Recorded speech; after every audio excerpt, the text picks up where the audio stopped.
1893 में इंग्लैंड की महारानी ने एक पत्र जो है वायसराय को लिखा। वो पत्र समझना बहुत जरूरी है।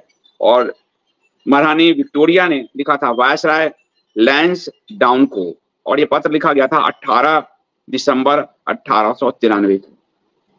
इस पत्र में जो उन्होंने कहा, वैसे तो मुसलमानों द्वारा की जा रही गोहत्या आंदोलन का कारण है, परंतु यह हमारे खिलाफ है, जो कि अपने सैनिकों इत्यादि के लिए मुसलमानों से कहीं अधिक गोवध करते हैं।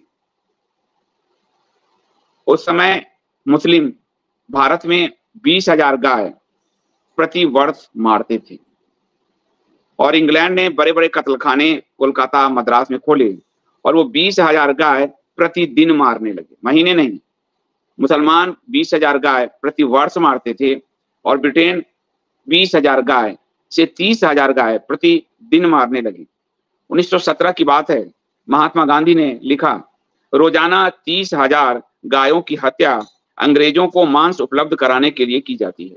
ये स्वयं महात्मा गांधी ने लिखा है।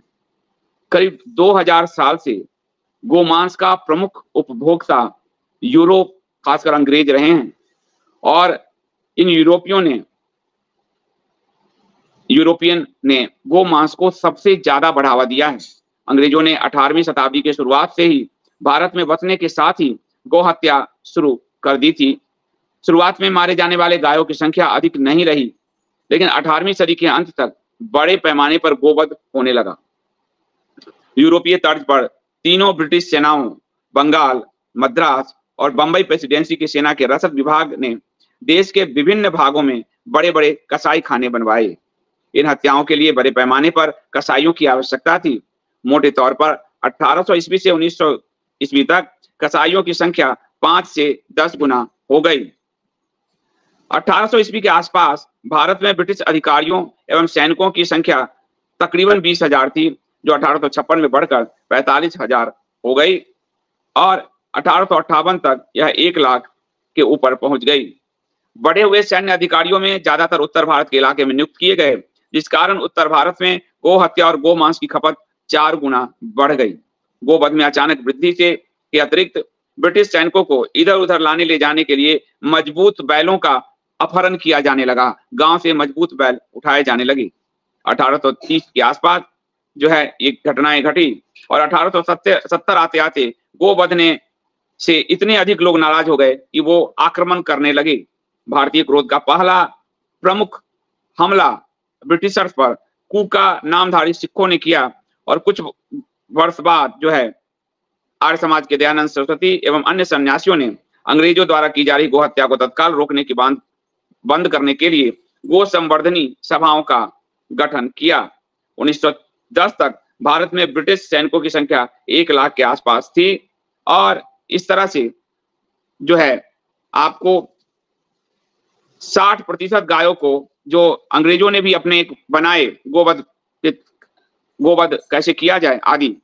1954 में भारत सरकार ने गोवध बंदी के तरीकों पर विचार के लिए एक समिति का गठन किया। उस समिति ने सुझाव दिया कि भारत में जितना चारा उपलब्ध है उससे केवल 40% गायों का भरण पोषण संभव है।